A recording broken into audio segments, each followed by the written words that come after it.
We don't know nothing about drugs. We're talking about Molly. Okay, all we gotta do is find the white people. Hello! Welcome to episode 72 of Popcorn and Prosecco, a movie review podcast hosted by myself, Kristy Puchko, my dear friend Angie Hahn. Hello. And typically Perry Nemiroff, but Perry's out for this week, so this week Angie and I are tackling A Deadly Adoption and Dope on our own. And I'm going to start off with A Deadly Adoption. Now, as you guys know, we don't typically cover TV stuff unless it's Game of Thrones, because come on. But Lifetime did something huge this week by having Kristen Wiig and Will Ferrell team up for A Deadly Adoption. Here's the synopsis. A successful couple house and care for a pregnant woman with hopes of adopting her unborn child. Now, there's a big debate about this movie because basically, is it a comedy, is it not a comedy, because it's Will Ferrell and it's Kristen Wiig, but if you watch the movie, it's played like it's a straight drama. And here's what's interesting about our review today. I have had to kind of come out as a huge Lifetime fan. I've watched a lot of movies of Lifetime that have terrible titles, including The Choking Game is a personal favorite. And Angie's never watched a Lifetime movie until this one. So, nope. Angie, I'm really curious what your thoughts on this movie were. Well, I'm curious. I'm familiar with Lifetime movies as a concept. Like, I know that I'm aware of the stereotypes about them. However, I've never actually sat down and watched one from beginning to end. So this is my first, and I think it might be kind of a weird one to have started on. It's a lot less, okay, it's not that good of a movie, but it's not as, like, over-the-top bad as I was expecting, to be honest. And one of the things that I couldn't figure out how to deal with was, like, Will Ferrell plays the whole movie like he's doing it just a little bit sarcastically. And I couldn't tell if that was, like, is that a good thing? Is that a bad thing? I don't know. It's basically like I'm hearing the punchline without having heard the setup. So it's just like, okay. That's interesting. Okay, however, the girl that plays the pregnant woman, Jessica Lowndes, I think is her name. She was like, I was like, oh yeah, this is what I was expecting. Just over the top, nonsensical, completely trashy and stupid and awesome. And I was like, yeah, that was what I wanted. One of my favorite moments from her is when she has the gun under Kristen Wiig's face and she just keeps twisting it and she's like, I wanted this and da da da da. And she keeps twisting, like she won't stop twisting the gun. It's such a funny detail. But yeah. So from the perspective of someone who's watched a lot of Lifetime movies, this is a brilliant parody because it does this thing where it walks a line between, if you're not familiar with Lifetime movies, you're like, is this even a comedy? Is this even a parody? And it is, but like, it's like they don't crank it up to 11. They have it like at this perfect wavering 10. And like part of the clues of why you can tell it's a comedy, beside that it's Kristen Wiig and Will Ferrell, who've both done dramas before. She plays it straight. Will Ferrell is the one where he's just like a little bit like, There's like a couple of moments. The ending, I think, especially is a big wink. But we won't get into the ending. But the last 2 minutes, I think, are a very big wink. But then there's also a comedian called Brian Safi who's in this, who plays the gay best friend.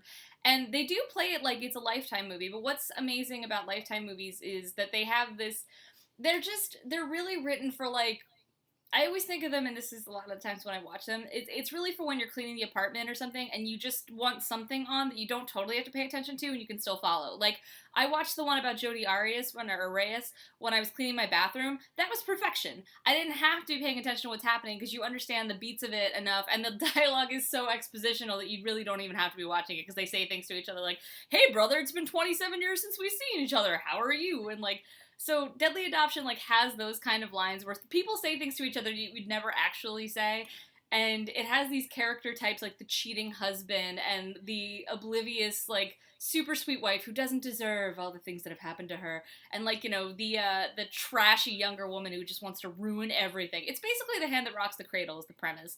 But there's, like, little things like, the movie starts off with this perfectly happy family who has a baby and is pregnant with another one, and the husband's like, where's my wife? And Kristen Wiig's like, I'm down here on the dock, and he's like, not the dock has dry rot. And of course she falls off the dock and loses the baby, because that's how pregnancy works. And also it makes her barren, because again, that's how pregnancy works. But what's amazing about it is when they show her leaning against this, like, banister on the dock, they cut to Will Ferrell being like, and then cut to her, like, a close-up of her back leaning on the banister, and then back to Will Ferrell, and then back to the banister, and then back to Will Ferrell, and back to the banister. They're the same shot. And it was just little stuff like that. And what I think is really great about this movie is not just that if you watch Lifetime movies, it's really funny because it just kind of pokes at the points that are most ridiculous about it, but retroactively, it now allows Lifetime to show anything from their back catalog and have it play as a comedy. Because it's like, this movie allowed us to laugh at everything that is Lifetime movies, which is pretty amazing. So one of the things about this movie is that it was supposed to be a surprise. Do you remember that whole thing where the Hollywood Reporter broke the news and then Will Ferrell got really upset? And they didn't release screeners of this. Everybody that reviewed this movie had to wait until it screened. Yeah, well, Will Ferrell actually just flat out said the project was canceled for weeks, and then suddenly they were like, nope, just kidding, we lied, it's going to be on. Do you think, I wonder if it would have played better if it was actually genuinely a surprise? I think one of the weird things is, when I'm going in, I'm already expecting something a little bit different, just by virtue of the fact that it's Will Ferrell and Kristen Wiig. So I do wonder if it would have played a little bit better if people didn't really know what to expect. I actually kind of have a suspicion that it leaked on purpose. I feel like the intention was, because it leaked the day after April Fool's Day, and people were going, that's a joke, right? I feel like the whole thing that Lifetime's been doing, because Lifetime also has said publicly this is not a comedy, and I think they know damn well what they made, and I feel like the whole thing, because if you want, I've been listening to interviews with some of the people in the movie, and they're trying really hard not to call it a comedy, but they know what it is. I mean, it's this weird thing that allows Lifetime to rebrand without acting embarrassed about what they were, which is, melodramas for women who really, just want to, really honestly who want to clean their apartments, like you. Yeah, I just want to eat ice cream and not think. I just want to clean my bathroom and listen about a woman who, went crazy and killed her boyfriend. It allows us these weird indulgences, and I like that Lifetime's kind of spinning into it, and they got a much bigger audience than they expected. I think they said 2.1 million people or something like that. But the thing is, people who didn't watch Lifetime before watched Lifetime last Saturday night because they wanted to be a part of this cultural thing that was Deadly Adoption. And if you look at Twitter, it was really fun to watch because you had people who had never watched the show before being like, what is happening? And, it was exciting. It was like Sharknado, but I'm gonna say smarter than Sharknado. Much more aware. Okay, not many things are less smart than Sharknado. I think Sharknado is very aware of what it is, and I don't know, I feel like I was just expecting something a little bit more, trashy and ridiculous. For example, while I was watching one of the movies that I thought of, since I don't watch Lifetime movies and I don't have that much context for this, the movie I thought of was The Boy Next Door, which to me is always, what I kind of expected a Lifetime movie to be like. However, that one is, much more competent and actually a lot sharper and smarter and wittier than I think I should have expected from Lifetime. Yeah. But I guess because of that, I was a little bit, let down. I was like, this is actually a lot more, frankly, just a lot more boring and a little slower than I expected. And okay. It's fine. No, I can understand that. If you're thinking, because A Boy Next Door is like a Lifetime movie, but it's like a Lifetime movie on... dialed up. Ecstasy. Right. So, yeah. But I mean, it's a lot of really hard-won moral lessons about why you should never let a pregnant girl in your house. I don't know. But I mean, I watched it again last night, and I have to say, I think it's a lot smarter, even the second time, because I feel like it's not a spoiler to say the girl's crazy. It's one of those don't fuck crazy things, so it's a lot like Boy Next Door. But, when Bridget finally reveals how bonkers she is, you get that she, genuinely believes Will Ferrell's character is complicit in her plan, and, I really had fun with that. So, it's hard, because is it a good movie? I think it is, but I think it's so niche that without sounding pretentious, you kind of have to know the genre to understand what they're doing, and I think that makes it really special. I honestly think that might be account for a lot of the differences between us right now, is that you're familiar with this and you kind of knew what to expect and you know what it's playing on, and I just don't really. Yeah, and by no means do I want to be well, because I've watched a lot of Lifetime movies, because it's not something I'm proud of. But I wrote about that for Pajiba, so we'll include that in the links, and you can see what else I thought about Deadly Adoption, because I had a lot of thoughts, guys. But yeah, I think we're good on Deadly Adoption. I think now we can move forward to a movie that's actually already come out, but we thought it was worth digging into. So, Angie, you want to take Dope? Yes, but let's be really honest with our listeners, Kristy. We didn't want to watch Ted 2, so we were like, you know what, let's just fucking review Dope. That's actually true. We spent a lot of time debating how much we owed you guys a review of Ted 2, and ultimately decided none of us wanted to see it, so fuck it. So here's Dope. So yes, in the interest of full disclosure. Okay, Dope. Life-changing changes for Malcolm, a geek who's surviving life in a tough neighborhood after a chance invitation to an underground party leads him and his friends into a Los Angeles adventure. So it's if you aren't familiar with Dope, I mean there have been commercials, but just in case you're not, it is very relevant that Malcolm is a young black teenager who lives in like the inner city of LA or something. Because that I think informs so much of the movie. It's one of those movies that is both like really universal because you understand a lot of what he's going through, but also really culturally specific because there are things that he deals with in that like I never had to deal with because I went to a suburban high school that was full of Asian people. Yeah, like you never got pegged by a drug dealer who was like, "Hey, flirt with this girl for me. Now hide these drugs." Right, and it was also, and one of the other things that made that interesting was that it's kind of like when we were talking about Spy and how because the lead is a Melissa McCarthy type instead of a Jude Law type, we didn't know where it was going. And the same thing happened to me in Dope, where I was like, because this is about like like a black inner city geek instead of just like a white geek from the suburbs, I was like, I genuinely don't know where this is headed. Also, yeah. I mean, also because the movie is kind of shaggy and just kind of like ambles along and like all sorts of weird things happen, but a lot of it did have to do with like, I've never seen this type of character or very rarely seen this type of character lead this kind of movie. No, totally, because we've definitely seen comedies about like, urban youth, and we've definitely seen dramas where, a quote-unquote good kid gets stuck in a bad criminal situation, but what makes Dope so interesting is that Malcolm, the main character, is a nerd, and so it's like it's really not a story I had seen this specifically where like he's being pulled in these very different directions. And there's a part where he says, and it's on the posters, where he says like, am I a nerd or am I a menace? And it's talking about the labels that his culture and his society wants to apply to him. And without getting too grandiose, like honestly everything that's going on in this country right now, it's some good food for thought, but on a less intense tone, it's just a really fun movie. Like, I did not grow up like Malcolm and his friends did. Again, like Angie, I grew up in like a suburban neighborhood where this stuff was not really a question.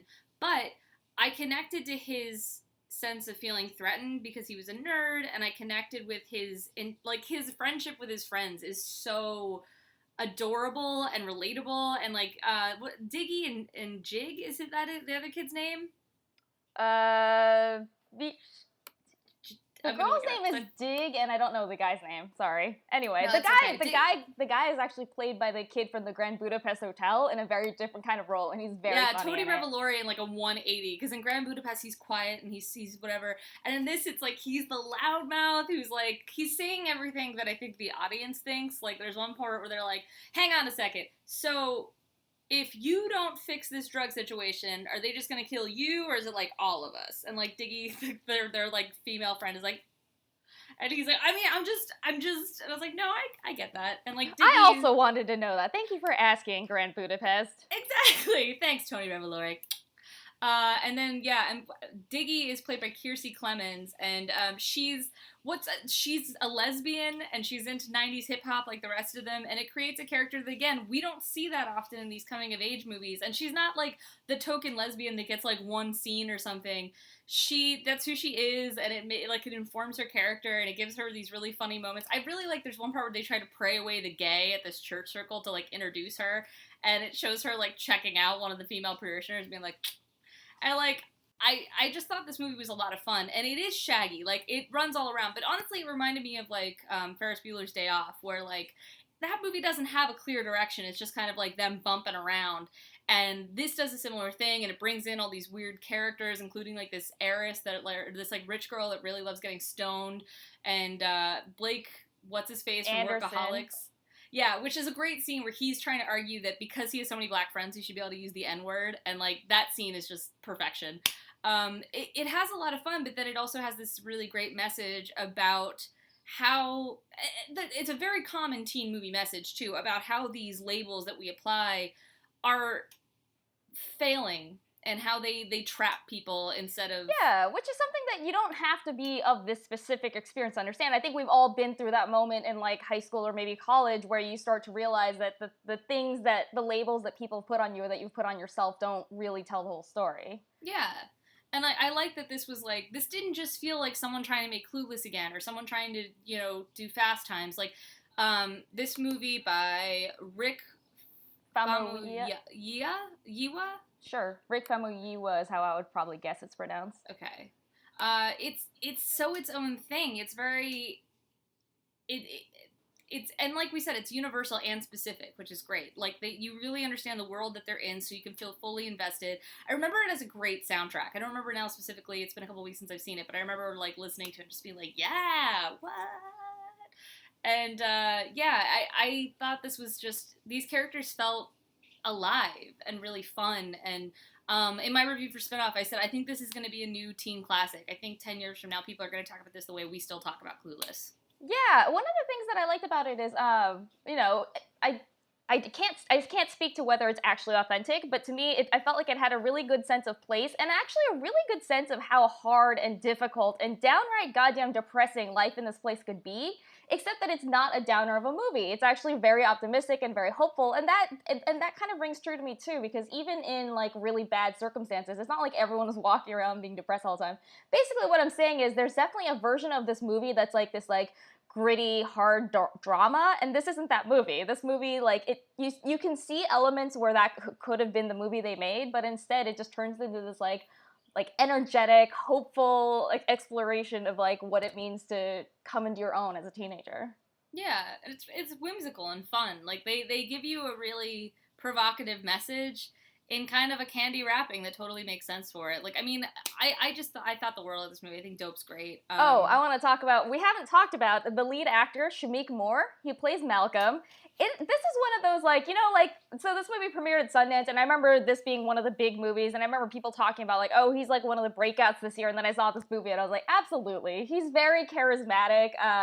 He's very charismatic, but not necessarily in that, like, you know, bright, flashy, arrogant, like, Miles Teller kind of way. Like, this character's a lot more, like, shy and reserved.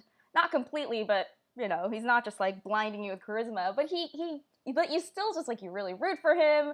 And he makes a lot of just, like, little choices. Like, one of the scenes that I loved is, like, there's a scene where he's hanging out with Zoe Kravitz, who is also great in this. Everyone's great in this. Who's also rocking, like, Poetic Justice era braids. Mm-hmm. Yes.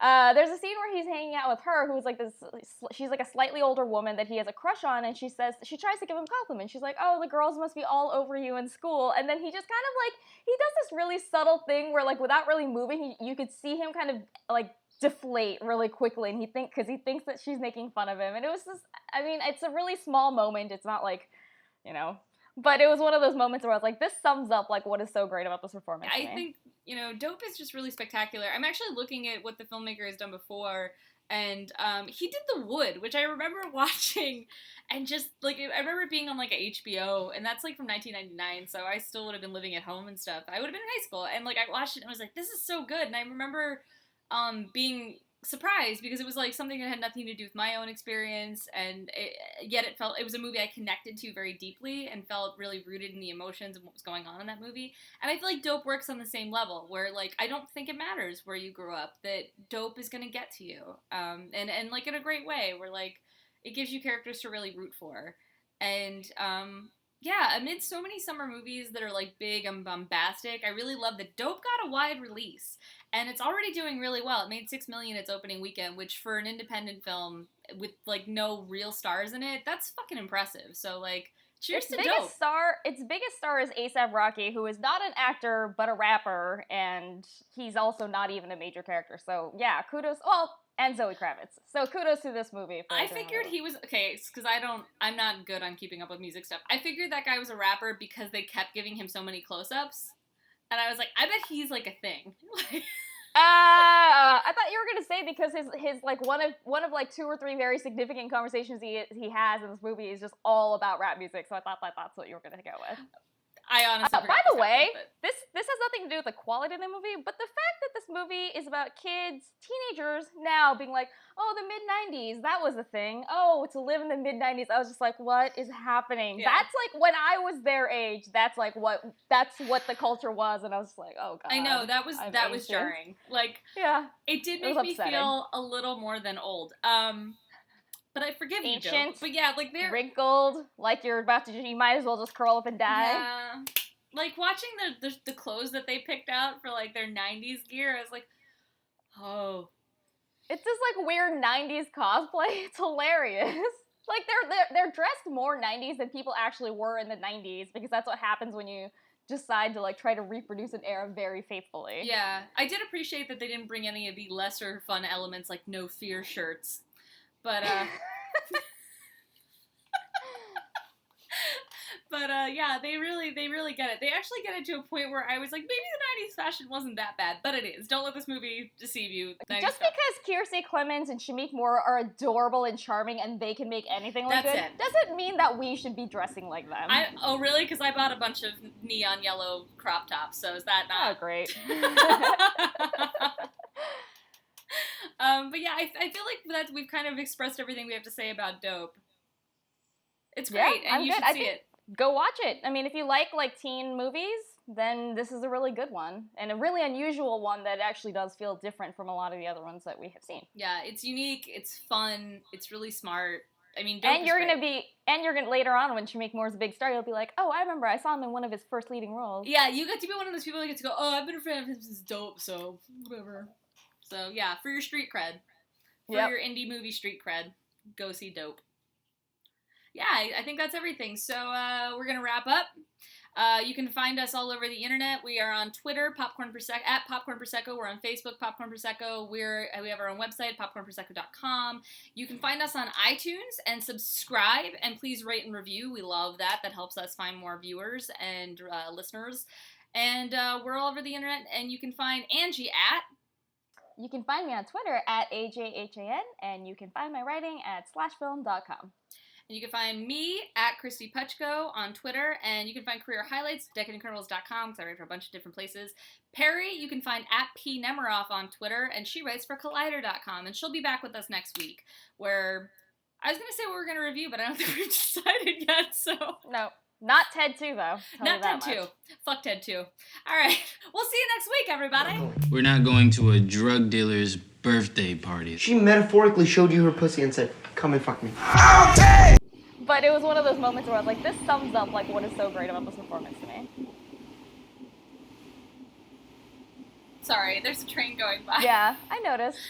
It kept cutting back to me, so I was like, I should have left the window closed, but it's hot. Sorry, everyone.